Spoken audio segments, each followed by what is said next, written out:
Well, welcome back. The House passing a bill to protect American energy production, preventing any federal moratorium on fracking.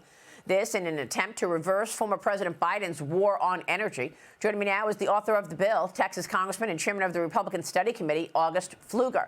Mr. Chairman, always a pleasure. Thanks so much for being here. Maria, thanks for having me. Good morning. Tell us about the bill and also about unlocking this potential that America has. I spoke with the chairman and CEO of Chevron the other day, Mike Wirth, and he said from a regulatory standpoint, the big issue is permitting. Okay? The regulations have gotten so hard that they can't get the permits to move forward. Well, Mike is right, and deregulation is absolutely imperative. I'll start with this bill, the Protecting American Energy Act, my bill, which is really our first step, Congress's first step in reversing Biden's war on energy over the last 4 years. It was an all-of-government approach to assaulting American energy, and we're back. You think about unlocking our economy. Energy is the foundation. When you want to incentivize manufacturing and other businesses to come back to the United States, you have to have a prosperous but reliable and affordable energy sector. That's what we're doing. That's what this act does. And yes, we are going to have to get to permitting reform. It's something I have long championed. And as chairman of the Republican Study Committee, even tomorrow we will have the Secretary of Energy come and talk to us, Chris Wright, about that fact and how it will unlock the entire economy and really put us on a new path that Biden completely assaulted. I mean, everything is connected to this. I know you know that, Congressman, and it's going to unlock growth for the broader economy while hopefully pushing oil prices lower and helping us on inflation as well. What's your timing on when all of that can actually take place? Well, I mean, again, this act was passed last week. It was bipartisan. We hope that it will be taken up in the Senate. There were 16 House Republicans who voted for it.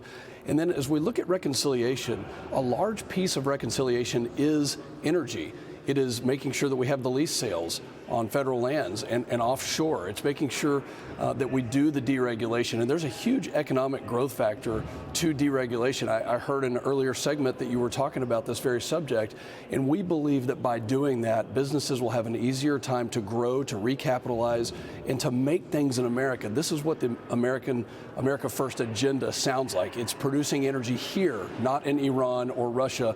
But we have to have the structure of deregulation and permitting reform to get to that.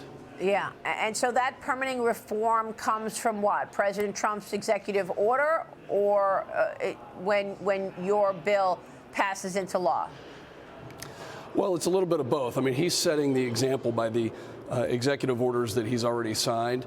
But yes, we want to codify this. We don't want energy companies in the American economy to be dependent on the flip-flopping of executive orders. We want to codify all of this, pass it into law, work with the Senate, and get it signed by the president so that they have 20 or 30 years of planning horizon, not just 4 years. Yeah, great point. President Trump, meanwhile, told Brett Baier about his top priorities for the House budget resolution. I want to get your take there as well. Watch this.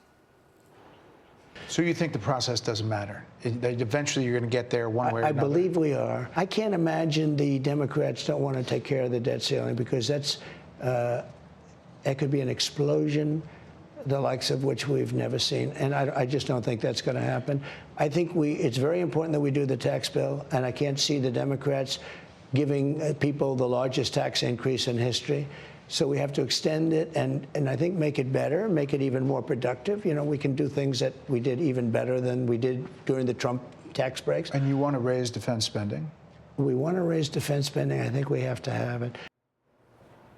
And the Speaker of the House, Mike Johnson, hoping to get a bill on President Trump's desk by Memorial Day. He says the debate now has become complicated because now you're talking about state and local tax deductions and the debt limit also involved in this one big bill. Well, Maria, it is complicated, but President Trump's priorities are absolutely spot on. We do need to increase defense spending. We do need to extend his tax cuts. We do have to take care of things like the debt ceiling extension. But here's the economic impact of this. In 2017, when President Trump passed Tax Cuts and Jobs Act, which was one of the biggest changes in our tax code and provided so many additional revenues to the Treasury while cutting taxes. We have to extend that, and we're going to do that. But there's a lot of competing priorities. And really what the Republican Study Committee has said, what I have come out publicly and said, is it has to be deficit reducing. The bond markets need to know that we are capable and fiscally responsible to bring our $35 trillion in debt down and to start to move in the positive direction. So all these things are priorities. I do believe we'll get it done, and I have faith in Mike Johnson to get this done. No, it's a great point. And you've also been dealing with the government funding deadline that is coming up. That's on March 14th. Senate Minority Leader Chuck Schumer is already messaging that if the government shuts down, it's a Trump shutdown. He says he's going to support legislation preventing a shutdown, but that Republicans have to negotiate and cooperate. So here we go again with more political games. You're right. And the only person talking about a shutdown is Chuck Schumer, an obstructionist who for the last 4 years refused to put anything on the Senate floor that actually benefited the country. So it's not a surprise, and he's really the only person talking about this. Look, Democrats are in disarray. They really don't know where they're going. They've done nothing positive for the economy in 4 years. So I think they're just looking at President Trump's speed, his agenda, and the mandate as a huge threat to their party, which it is. Really what we want is for them to come alongside us. We want them to come alongside us to grow the economy and to strengthen our nation. Yeah, and this energy bill that the House passed, your bill, is part of that. And part of it is blocking federal fracking bans. Congressman, do we still see bans in terms of fracking? And where are the real opportunities once you unleash fracking?